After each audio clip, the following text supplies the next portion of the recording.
जेव्हा GDP आणि GDPच्या रेटमध्ये वाढ होते किंवा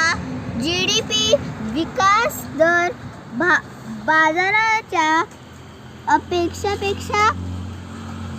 वर असतो, तेव्हा कंपनीची आय आणि नफा साधारणपणे वाढलेला असतो,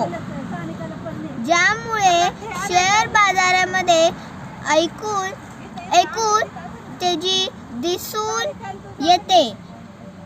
जेव्हा GDP आणि GDPच्या रेटमध्ये घट होते